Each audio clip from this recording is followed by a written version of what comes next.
ನಮಸ್ತೆ.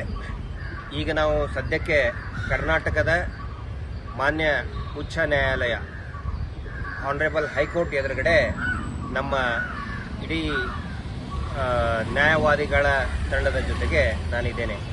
ಈಗ ತಾನೇ ಒಂದು ಅರ್ಧ ಗಂಟೆ ಹಿಂದೆ ಮಾನ್ಯ ಹೈಕೋರ್ಟ್ನ ಹಾಲ್ ನಂಬರ್ 21ರಲ್ಲಿ ಒಂದು ಮಹತ್ವದ ತೀರ್ಪು ಹೊರಗಡೆ ಬಿದ್ದಿದೆ. ಅದೇನು ಅಂತ ಹೇಳಿದರೆ, ಜಸ್ಟಿಸ್ ಫಾರ್ ಸೌಜನ್ಯಾಳಿಗೆ ನ್ಯಾಯಕ್ಕೋಸ್ಕರ ಹೋರಾಟ ಮಾಡೋದ್ರ ಬಗ್ಗೆ ಒಂದು ಒಳ್ಳೆಯ ತೀರ್ಪನ್ನು ಕೊಟ್ಟಿದೆ. ಅದಕ್ಕಾಗಿ ನಾನು ಮಾನ್ಯ ಹೈಕೋರ್ಟಿಗೆ ಧನ್ಯವಾದಗಳನ್ನು ಹೇಳ್ತೇನೆ. ಏನು ತೀರ್ಪು ಅಂತ ಹೇಳಿದರೆ, ಕಳೆದ ಒಂದು 15 ದಿನದಿಂದ ಅಲ್ಲಿರ್ತಕ್ಕಂತಹ ಧರ್ಮಸ್ಥಳದಲ್ಲಿ ನಡ್ತಕ್ಕಂತಹ ಅನೇಕ ಅತ್ಯಾಚಾರ ಕೊಲೆಗಳ ಕುರಿತಾಗಿ ಒಂದು ವಿಡಿಯೋ ಬಂದ ನಂತರ ಮತ್ತು ಅದಕ್ಕಿಂತ ಮುಂಚೆ ಏನು ಸೌಜನ್ಯ ಹೋರಾಟಗಾರರು ನ್ಯಾಯಕ್ಕಾಗಿ ಹೋರಾಟ ಮಾಡ್ತಾ ಇದ್ರು, ಅದರ ಕುರಿತಾದಂತಹ ಒಂದು ಆದೇಶವನ್ನು ಪೊಲೀಸರು ಮತ್ತು ಈ ನಿಜವಾದ ಯಾರು ಅದನ್ನ ಅತ್ಯಾಚಾರಿಗಳು ಇದ್ದಾರೆ ಅವರ ಕಡೆಯವರು ಏನು ಮಾಡ್ತಿದ್ರು ಅದನ್ನು ತಿರುಚಿ ಪೊಲೀಸರಿಗೆ ಹೇಳಿ ಸುಮ್ಮನೆ ಈ ಪ್ರತಿಭಟನೆಗೆ ಅಡ್ಡಿಯನ್ನು ಪಡಿಸ್ತಾ ಇದ್ರು. ಈ ಬೆಳವಣಿಗೆಯನ್ನು ನಾವು ಫ್ರೀಡಂ ಪಾರ್ಕಲ್ಲಿ ಕೂಡ ನೋಡಿದ್ದೇವೆ. ಆನಂತರ ಸಾಹಿತಿ ಮತ್ತು ಪ್ರಜ್ಞಾವಂತರು ಎಲ್ಲರೂ ಸೇರಿ ಈ ಸಾಮಾಜಿಕ ಚಿಂತಕರು ಶೇಷಾದ್ರಿಪುರಂ ವ್ಯಾಪ್ತಿಯಲ್ಲಿನೂ ಕೂಡ ಒಂದು ಸಭೆ ನಡೆಸಬೇಕಾದ್ರೆ ಪೊಲೀಸರು ಹೈಕೋರ್ಟ್ ಆದೇಶ ಇದೆ ಅಂತ ಹೇಳಿ ಅದನ್ನು ತಡೆಯೋದಕ್ಕೆ ಅಡ್ಡಿಪಡಿಸಿದರು.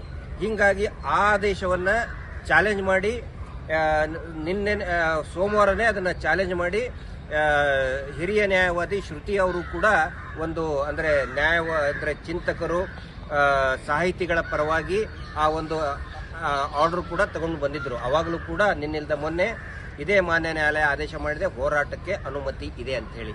ಇವತ್ತಿಗೂ ಕೂಡ ಇವತ್ತು ಏನಾಯಿತು ಅಂತ ಹೇಳಿದರೆ, ಆ ಆದೇಶ ಮೊನ್ನೆ ಆದಂಥ ಆದೇಶ ಅದು ಸೌಜನ್ಯ ಹೋರಾಟಗಾರರಿಗೆ ಅನ್ವಯಿಸುತ್ತೋ ಇಲ್ಲೋ ಅನ್ನುವಂಥ ಒಂದು ಡೌಟ್ ಇತ್ತು. ಅದು ಇವತ್ತು ಕ್ಲಿಯರ್ ಆಗಿದೆ. ಯಾರು ಬೇಕಾದರೂ ಕೂಡ ಪ್ರತಿಭಟನೆ ಮಾಡಬಹುದು, ಶಾಂತಿಯುತ ಪ್ರತಿಭಟನೆ ಮಾಡಬಹುದು ಅಂತ ಹೇಳಿದ್ದಾರೆ. ಅಂದರೆ ಕಾನೂನು ರೀತಿಯಾಗಿ ಮಾಡಬಹುದು ಅಂತ ಹೇಳಿದ್ದಾರೆ. ಇದು ನಿಜವಾಗಲೂ ಕೂಡ ಒಂದು ದೊಡ್ಡ ಮಟ್ಟದ ಜಯ. ಪೊಲೀಸರು ಇದರ ಅರ್ಥ ಏನಂತ ಹೇಳಿದರೆ, ಪೊಲೀಸರು ಅವರಿಗೆ ಅನುಮತಿಯನ್ನು ಕೊಡಲೇಬೇಕು. ಏನು ಯೂಶುವಲ್ ಪ್ರೊಸೀಜರ್ ಇದೆ ಅದು ಮಾಡಬೇಕು. ಒಂದು ವೇಳೆ ಅದನ್ನ ಪ್ರತಿಭಟನೆಗಿಂತ ಮುಂಚೆ ನೀವು ಮಾಡಬಾರ್ದು, ನೀವು ಕೋರ್ಟ್ ಆದೇಶ ಇದೆ ಸುಳ್ಳುಗಳನ್ನು ಹೇಳಬಾರ್ದು.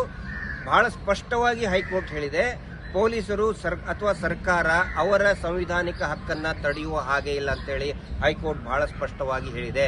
ಪ್ರತಿಭಟನೆ ಮಾಡೋದು ಪ್ರತಿಯೊಬ್ಬರ ಹಕ್ಕು ಅಂತ ಸ್ಪಷ್ಟವಾಗಿ ಹೇಳಿದೆ. ಅದನ್ನು ತಡೆಯುವಂಥ ಅಧಿಕಾರ ಪೊಲೀಸರಿಗೆ ಇಲ್ಲ. ಇದು ಬಹಳ ಕ್ಲಿಯರ್ ಆಗಿ ಹೇಳಿದೆ. ಇದ್ರ ಬಗ್ಗೆ ನಮ್ಮ ಈ ಕೋರ್ಟ್ನಲ್ಲಿ ವಾದ ಅಂದರೆ ಹಿರಿಯ ನ್ಯಾಯವಾದಿಗಳಾದಂಥ ವೇಲನ್ ಅವರು ದೆಹಲಿಯಿಂದ ವಾದವನ್ನು ಮಾಡಿದರು. ಇಲ್ಲಿ ನಮ್ಮ ಬೆಂಗಳೂರಿನಿಂದ ಹೈಕೋರ್ಟ್ನಲ್ಲಿ ಏನು ನಮ್ಮ ನ್ಯಾಯವಾದಿ ಮಿತ್ರರಿದ್ದಾರೆ, ಅವರು ಒಂದು ಒಪಿನಿಯನ್ ಕೂಡ ಕೇಳಬೇಡಿ ಸರ್. ಪ್ರತಿಭಟನೆ ಎಲ್ಲರೂ ಕೂಡ ಕೇಳ್ತಾ ಇದ್ದಾರೆ. ಇಡೀ ರಾಜ್ಯಾದ್ಯಂತ ಆಕ್ರೋಶ ಭುಗಿಲೇಳ್ತಾ ಇದೆ. ಎಲ್ಲರೂ ಕೂಡ ಪ್ರತಿಭಟನೆ ಮಾಡಿ ತಮ್ಮ ಅಸಮಾಧಾನವನ್ನು ವ್ಯಕ್ತಪಡಿಸ್ತೀವಿ ಮತ್ತು ಸರ್ಕಾರಕ್ಕೆ ನಾವು ಆಗ್ರಹ ಮಾಡ್ತೀವಿ ಅಂತ ಹೇಳ್ತಾ ಇದ್ದಾರೆ. ಆದರೆ ಹಾಸನ ಆಯಿತು, ಮೈಸೂರು ಆಯಿತು, ಉತ್ತರ ಕರ್ನಾಟಕದ ಅನೇಕ ಭಾಗಗಳಲ್ಲಿ, ಬೆಂಗಳೂರಿನಲ್ಲಿ ಪ್ರತಿಭಟನೆ ಮಾಡಬೇಕು ಅಂದರೆ ಪೊಲೀಸರು ಏನೋ ಒಂದು ನೋಟಿಸ್ ಹಿಡ್ಕೊಂಡು ಬಂದು ನೀವು ಮಾಡಬಾರ್ದು ಅಂತ ಆಯಿತು. ಇನ್ನು ಮೇಲೆ ಮಾಡಬಹುದಾ ಬೇಡ ಸರ್? ನೀವು ಹೇಳ್ದಂಗೆ ಮೊದಲನೇದಾಗಿ ನಮ್ಮ ಈ ಅರ್ಜಿಯಲ್ಲಿ ನಾವು ಏನು ಹೇಳಿದ್ವಿ ಅಂತಂದ್ರೆ, ಪ್ರತಿಭಟನೆ ಶಾಂತಿಯುತವಾದ ಪ್ರತಿಭಟನೆಗೆ ಅವಕಾಶ ಕೊಡಿ ಅಂತ ಮಾನ್ಯ ನ್ಯಾಯಾಲಯದ ಮುಂದೆ ಅರ್ಜಿ ಹಾಕ್ತೀವಿ. ಆ ಅರ್ಜಿಯನ್ನು ಪರಿಗಣಿಸಿ ನಮ್ಮ ತಂಡ ಶ್ರೀ ವೇಲನ್ ಮತ್ತು ನಮ್ಮ ತಂಡ ಬೇರೆ ನ್ಯಾಯವಾದಿಗಳು ಸೇರಿ ನಮ್ಮ ವಿವಾದವನ್ನು ಪರಿಗಣಿಸಿ ಮಾನ್ಯ ಉಚ್ಚ ನ್ಯಾಯಾಲಯ ಏನು ಹೇಳಿದೆ ಅಂತಂದ್ರೆ, ನೀವು ಪ್ರತಿಭಟನೆ ಮಾಡಿ, ಶಾಂತಿಯುತವಾದ ಪ್ರತಿಭಟನೆ ಮಾಡಿ. ನಿಮ್ಮ ಉದ್ದೇಶ ಏನಿದೆ ಅದು ಶಾಂತಿಯುತವಾಗಿ ಮಾಡಿ. ಯಾವುದೇ ಒಂದು ಪೊಲೀಸು ಆಗಲಿ ಮತ್ತೊಬ್ಬರಾಗಲಿ ಬಂದು ತಡೆಯೋ ಹಕ್ಕಿ ಅವ್ರಿಗಿಲ್ಲ. ಇಷ್ಟು ದಿನ ಏನ್ ಮಾಡ್ತಿದ್ರು ಪೊಲೀಸರು, ಒಂದು ಆದೇಶ ಇಟ್ಕೊಂಡು ಆ ಕಡೆ ಅವರು ಏನಿದ್ದಾರೆ ಹೋರಾಟ ನಿಲ್ಲಿಸಬೇಕಂತ ಏನೊಂದು ಪ್ರಯತ್ನ ಮಾಡ್ತಿದ್ರಲ್ಲ, ಅದು ಆದೇಶ ಪ್ರತಿಯನ್ನ ಪೊಲೀಸರಿಗೆ ಕೊಟ್ಟು ಪೊಲೀಸರು ಅದನ್ನ ಇನ್ನೇನೋ ತಿರುಚಿ ಈಗಿನ ಮೇಲೆ ಮಾಡಬಹುದು. ಅದನ್ನ ಪೊಲೀಸರು ಅಡ್ಡಿಪಡಿಸಕ್ಕಾಗತ್ತಾ? ಪೊಲೀಸವ್ರಿಗೆ ಅವಕಾಶ ಇರೋದಿಲ್ಲ. ನಮ್ಮ ಶಾಂತಿಯುತವಾದ ಪ್ರತಿಭಟನೆಯನ್ನು ನೀವು ಮಾಡತಕ್ಕಂಥದ್ದು ಮಾನ್ಯ ಉಚ್ಚ ನ್ಯಾಯಾಲಯದ ಆದೇಶದ ಪ್ರತಿಯಾಗಿ ನೀವು ಮಾಡತಕ್ಕಂಥದ್ದು. ದಯವಿಟ್ಟು ಎಲ್ಲರೂ ಕೂಡ ಇದನ್ನು ಗಮನಿಸಬೇಕು. ಇದಕ್ಕೆ ಸಂಬಂಧಪಟ್ಟಂತ ಆದೇಶಗಳು ಸಾಯಂಕಾಲ ಅಥವಾ ನಾಳೆ ಆನ್ಲೈನ್ನಲ್ಲಿ ಅದು ಬಿಡುಗಡೆ ಆಗುತ್ತೆ. ಎಲ್ಲರ ಗಮನಕ್ಕೂ ಕೂಡ, ಮಾಧ್ಯಮಗಳ ಗಮನಕ್ಕೂ ಕೂಡ ಬರ್ತದೆ. ದಯವಿಟ್ಟು ಎಲ್ಲರೂ ಕೂಡ ನಾವು ಶಾಂತಿಯುತವಾದಂಥ ಪ್ರತಿಭಟನೆ ಮಾಡೋಣ. ಮತ್ತು ಎಲ್ಲೂ ಕೂಡ ಕಳೆದ 13 ವರ್ಷದಿಂದ ಸೌಜನ್ಯ ಹೋರಾಟ ಎಲ್ಲಿಯೂ ಕೂಡ ಅಶಾಂತಿ ಆಗಲಿ, ವೈಲೆನ್ಸ್ ಆಗಲಿ ಎಲ್ಲಿಯೂ ಕೂಡ ಆಗಿಲ್ಲ. ಯಾವುದೇ ಧರ್ಮವನ್ನು ಕೆರಳಿಸೋದಾಗ್ಲಿ, ಯಾವುದೇ ರೀತಿಯಾದಂಥ ಪ್ರಚೋದನೆ ಮಾಡುವಂಥ ಕೆಲಸ ಆಗಿಲ್ಲ. ಎಷ್ಟೇ ನಮ್ಮನ್ನ ಶಾಂತಿ ಹದಗೆಡಿಸಬೇಕು ಅಂತ ಪ್ರಚೋದನೆ ಆದರೂ ಕೂಡ ಎಲ್ಲರೂ ಕೂಡ ಮಹೇಶ್ ಶೆಟ್ಟಿ, ತಿಮ್ಮರೋಡಿ ಅವರು ಇರ್ಬೋದು, ಎಲ್ಲರೂ ಕೂಡ ಒಂದು ತಾಳ್ಮೆಯಿಂದನೇ ಈ ಹೋರಾಟ ಬಂದಿದ್ದಿದೆ. ಇನ್ನು ಮುಂದೆನೂ ಕೂಡ ಎಲ್ಲರೂ ಯಾರ್ಯಾರು ಪ್ರತಿಭಟನೆ ಮಾಡಬೇಕಂತ ಇದಿರಿ, ರಾಜ್ಯದ ಜನತೆಗೆ ನಾನು ವಿನಂತಿ ಮಾಡ್ಕೊಳ್ತಾ ಇದ್ದೀನಿ, ದಯವಿಟ್ಟು ತಾವೆಲ್ಲರೂ ಕೂಡ ಸೌಜನ್ಯಾಳಿಗೆ ಈಗ ಸಂತೋಷ್ ರಾವ್ ನಿರಪರಾಧಿ ಆದರೆ ಅಪರಾಧಿ ಯಾರು ಅನ್ನೋ ಒಂದು ಪ್ರಶ್ನೆ ಬಂದೇ ಬರ್ತದೆ.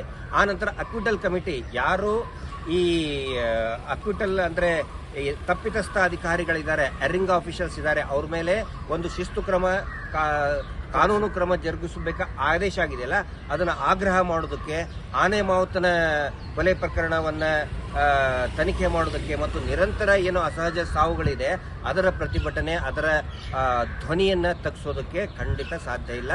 ಅದಕ್ಕೆ ಅನುಮತಿ ಮಾನ್ಯ ಸರ್ಕಾರನೇ ಕೊಟ್ಟಿದೆ. ಹೀಗಾಗಿ ಎಲ್ಲರೂ ಕೂಡ ತಮ್ಮ ತಮ್ಮ ಭಾಗಗಳಲ್ಲಿ ಯುವಕರು ಇರ್ಬೋದು ಅಥವಾ ತಮ್ಮ ಅನೇಕ ಸಂಘಟನೆಗಳಿರ್ಬೋದು, ಇನ್ನು ಮೇಲೆ ಯಾವುದೇ ರೀತಿಯಾದಂಥ ರಿಸ್ಟ್ರಿಕ್ಷನ್ಸ್ ಇಲ್ಲ. ಇದಕ್ಕೆ ಸಂಬಂಧಪಟ್ಟಂತೆ ಮತ್ತೆ ಹಿರಿಯ ನ್ಯಾಯಾಧಿವಾದಿಗಳು ಕೂಡ ತಮಗೆ ವಿಶ್ಲೇಷಣೆ ಮಾಡಿ ಹೇಳ್ತಾರೆ, ಮಾಧ್ಯಮದಲ್ಲಿ ಕೂಡ ಬರ್ತದೆ.